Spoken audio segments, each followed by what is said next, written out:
This lesson is about multiplying and dividing decimals by powers of 10. To multiply decimals by a power of 10, we're just going to move the decimal one place to the right for each factor of 10. Now the reason this works is if you look at a number, let me wait for my pen to work. If you look at 23.19 times 10, we end up immediately crossing out our 0 and putting our placeholder. And then it's 1 times 9, 1 times 1, 3, and 2. We had 2 decimal places in the beginning. And so our answer, if you notice, is 231.9, which is just 1 decimal place over. If you did 10 to the third, which is a power of 10, that's the same thing as saying 10 times 10 times 10, which is 1,000.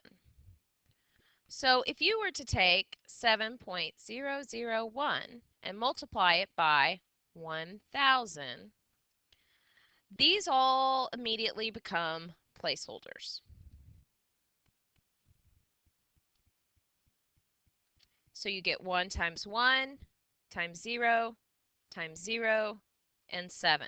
You had 3 decimal places initially, so that is our number. Here's the trick. Notice there was 3 zeros in this number.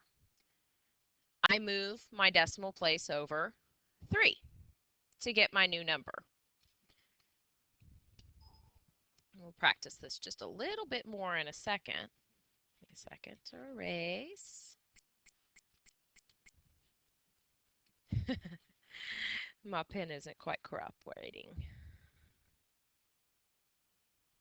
Okay, so 10 to the fourth would be 4 zeros, which would mean we would move our decimal place 4 places to the right. So 0.03 would be 1, 2, 3, so I need to insert a 0, 4, so I need to insert a 0, which means my new decimal is going to be right here, so my number is 300. Okay, so let's fill in our chart.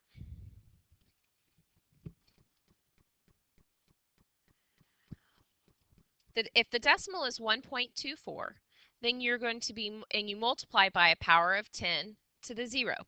10 to the 0 just equals 1. And I know that's a weird little quirk of exponents, but it is one of those things that you're just expected to remember.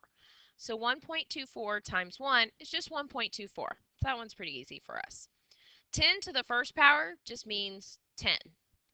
So if I'm just multiplying it by 10, I'm going to move my decimal place once, which is why my answer is 12.4. 10 squared is 100, because 10 times 10 is 100. So I'm going to move my decimal place twice, which gives me 124. 10 to the third, 3 zeros, 1, 2, 3. So I've got to insert 1. Hopefully you're starting to notice the pattern. 10 to the fourth, 4 zeros. So I move this 1, 2, 3, 4, which means I got to put 2 zeros there.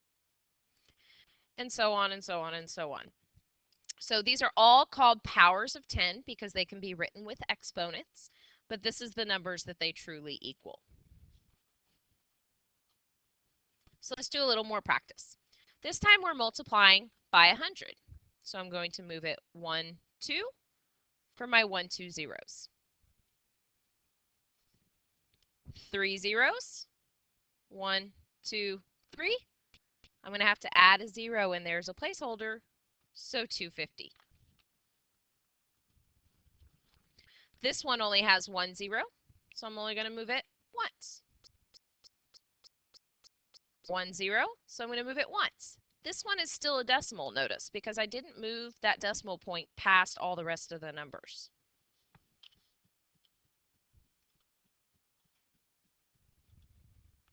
Oops. Now, to divide, as you might imagine, you just go the opposite direction. If you think about it, let's do some of these examples. I've got 231.1, and I'm going to divide by 10. Remember when we divide with decimals, it just moves up. 10 does not go into 2, but it does go into 20 twice. And I've got 3 left over, so I'm going to drop down my 1. 10 goes into 31 3 times with 1 left over. 10 goes into 10 1 time. So notice my 23.1 became smaller, 2.31. How much smaller did it get? 1 decimal place for my 1 0. So when I have 3 zeros, I'm going to move 3 decimal places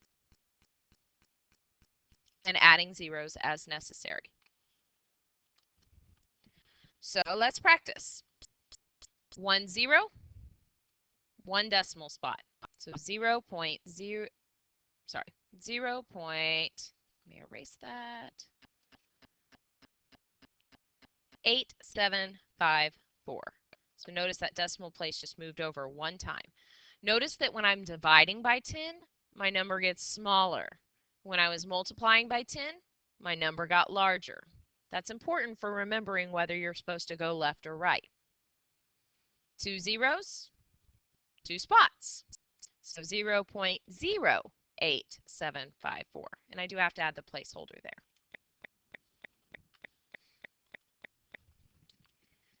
3 zeros, 3 decimal places. 1, 2, 3. So I'm going to have to add 2 zeros.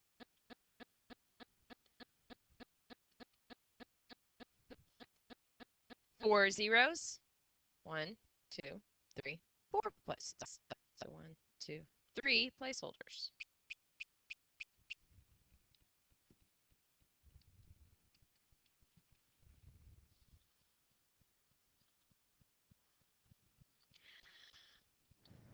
So we are still looking at some other powers. Please remember that whenever you have an exponent, another word for that is power, and it just means how many times you multiply that number by itself. So 3 squared means 3 times 3. The 2 indicates that there should be 3 2 3s. 5 to the 4th means you write the 5 4 times. It does not mean 5 times 4. It is not the same thing.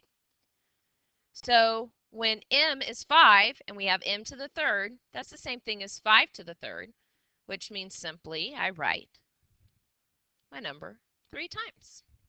And this is called expanded form. So if I ever ask you to write this number in expanded form, that's what you need to do. It doesn't mean solve or simplify. It means write it out.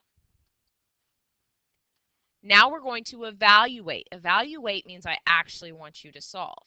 So this was 3 times 3 in expanded form. 3 times 3 is 9. In expanded form, this was 5 times 5 times 5 times 5. 5 times 5 is 25. 25 times 5 is 125. 125 times 5 is 625. And of course, that would be perfectly okay if you needed to do a little bit of work on the side. The next one was 5 to the 3rd, which was 5 times 5 times 5. 5 times 5 is 25. 25 times 5 was 125.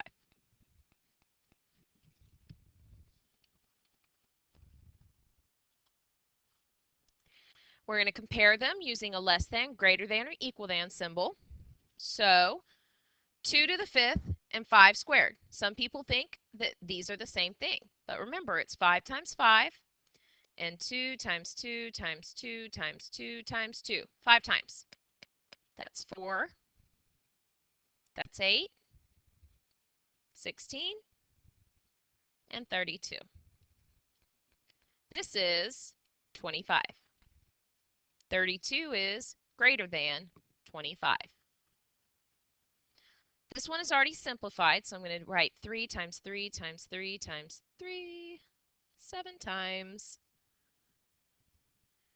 So this is 9, 27, 81. Okay, that's my limit. I got to start doing some work. 3, 24. I should have known that. Times 3.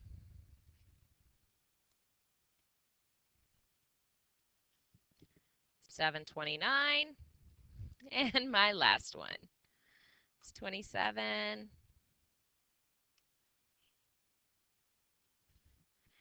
Woo. 2187. Okay. Now, honestly, did I really need to do all this work? Negative. 21 is a very small number. As soon as I knew 3 times 3 times 3 was 27, 3 times 3 times 3 times 3, so on, had to be a really big number. So I should have not had to do all that work if I'm just thinking about what I'm doing and not just blindly going at it. So 1 squared is 1 times 1, which is just 1. So these are equal. All right, that's all we got for today. Please complete your homework in your packet.